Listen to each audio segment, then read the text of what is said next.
La película El niño que domó el viento fue catártica para mí, a nivel de experiencia visceral y a nivel de la desesperación que el contexto y que la misma forma en que el guión cuenta la historia nos permite sentir de alguna manera todas estas emociones y sensaciones que los protagonistas sienten, como por ejemplo las escenas en donde les roban la comida, en donde posteriormente tienen que discutir cuál va a ser la comida que van a poder tener al día, si el desayuno, el almuerzo o la comida, como esto puede ser casi que una discusión política al interior de una familia en condiciones de alta vulnerabilidad o de pobreza. Teniendo estos dos últimos conceptos en cuenta, pues la película también muestra cómo la desintegración social puede llevar a un instinto básico de supervivencia, como cuando les roban la comida, como cuando toda la gente se acumula para sacar algo de grano que pues de alguna manera solamente es masa con lo cual van a poder llevar a sus estómagos.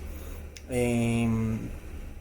en cuanto a los derechos humanos, pues esta película nos muestra que los derechos humanos se vulneran todos. O sea, no hay un derecho humano que no se vulnere. El derecho a la libre expresión, cuando el líder de la comunidad intenta hablar en el evento en donde está presente el líder autocrático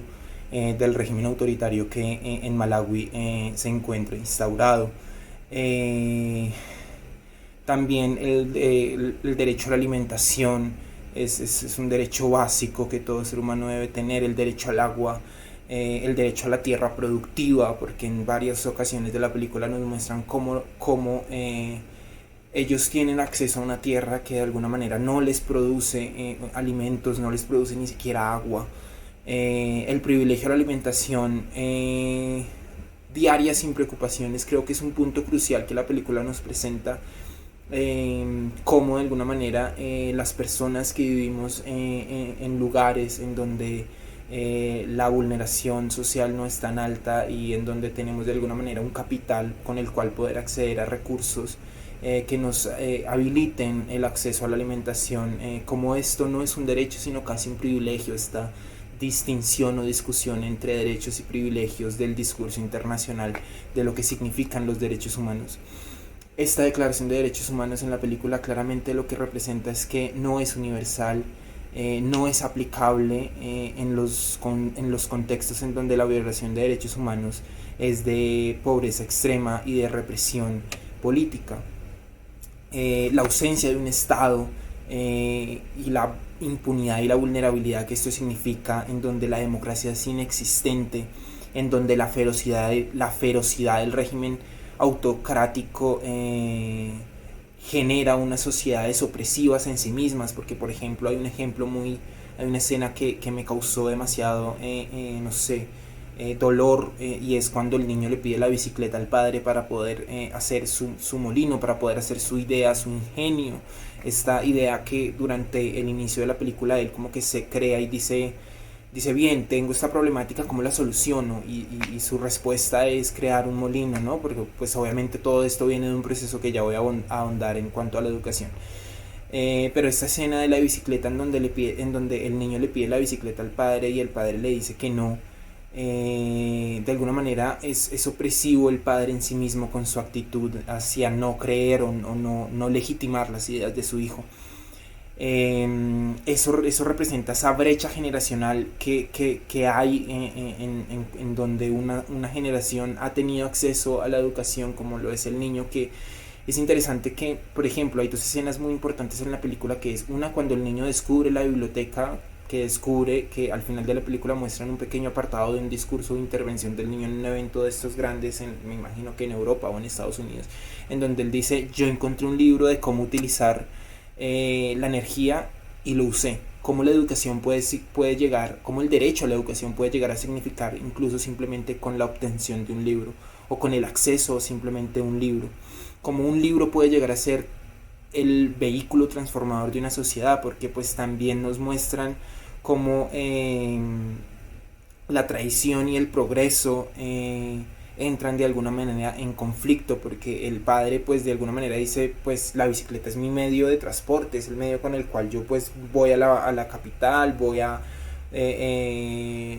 sí, me movilizo aquí mismo en la campiña de Malawi, que es en donde se desarrolla todo el contexto con participación de la comunidad.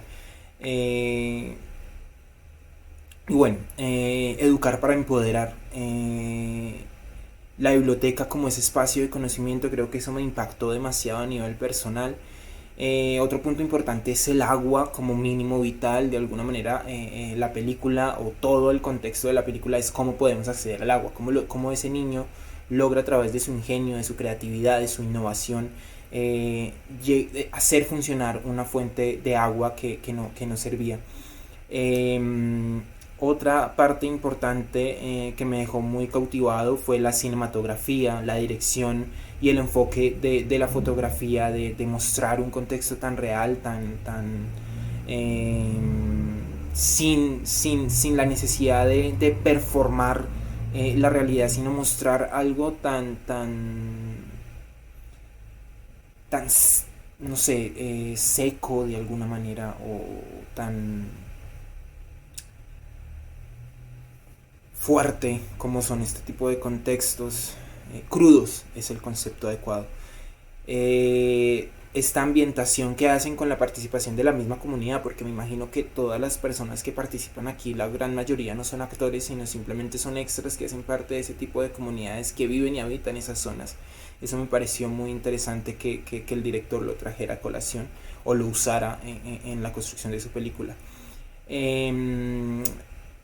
Y otra parte que quiero ahondar ya para cerrar en estos 4 minutos que me quedan es la hipocresía del sistema internacional,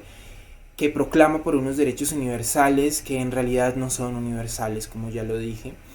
La violación de estos derechos en estos contextos demuestra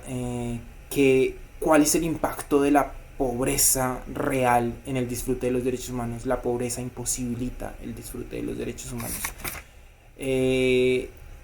Pero también la película nos presenta algo que es genial, y es este sentimiento de perseverancia y de esperanza, que son dos conceptos diferentes: perseverar y esperar, ¿no? Del futuro, del mañana, porque la educación, como lo decía, un libro puede ser un vehículo transformador de una sociedad, como la biblioteca vacía, esta escena en donde él entra y cuando fue expulsado por su rector, porque su rector en una escena también le dice como: tú estás robándole al resto de los niños por estar aquí presente en esta clase. Creo que esa escena también es muy chocante, como que te revienta algo por dentro. Pero pues la creatividad y la determinación, porque él siempre está determinado a hacer su proyecto realidad, a hacer su máquina real y a decir va a funcionar. O sea, él cree en sí mismo que va a funcionar su idea. Insiste en la idea de la máquina, le insiste a su padre, y de alguna manera después logra que la madre le entregue la bicicleta sin lugar a dudas. Yo creo que el papel de la mujer en la película también es muy importante. El momento, la escena en donde la madre le dice a la hija: si en algún momento tuviera que quitarme una parte del brazo y te la diera de comer. Ahí demuestra también no solamente el papel de la madre, sino también el lugar no solamente el papel de la mujer, sino también el lugar de la mamá, de una mamá en los contextos de la vida también.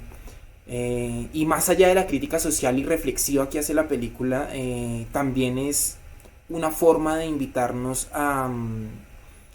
mirar, a virar sobre la naturaleza misma de los derechos humanos. Me quedan dos preguntas que me gustaría cerrar, y es: ¿cómo poder garantizar que estos derechos sean respetados en un mundo marcado por la desigualdad y la injusticia? Porque pues si bien la película demuestra de alguna manera que el compromiso de todos los sectores de la sociedad, de sus amigos, de su familia, de quienes le ayudan a su padre en la siembra, cómo todos ellos le ayudan al final para construir la máquina, cómo esto puede generar de alguna manera un subestado o un estado por fuera de las autoridades o las instituciones autocráticas del régimen, cómo esa movilización social puede generar un conocimiento mucho mayor y una restauración de los derechos de la democracia. Porque El niño que domó el viento no solo retrata la violación de derechos humanos, sino también nos presenta cómo en contextos de opresión también puede ser un momento de esperanza. Y la última pregunta es, ¿son los derechos humanos realmente universales o son unos enunciados del discurso internacional del vitalismo y del humanismo que están sujetos a las condiciones socioeconómicas y políticas de cada país? ¿Las instituciones internacionales realmente pueden interactuar o garantizar que estos derechos sean protegidos, o simplemente cada país, cada gobierno es el encargado de hacerlos o no universales a su población? Y ya para cerrar, nos muestra también cómo tenemos la capacidad de construir el Estado desde abajo, desde las bases mismas de la sociedad, contribuir a que evidentemente la vida pueda ser más y mejor, más amigable tal vez.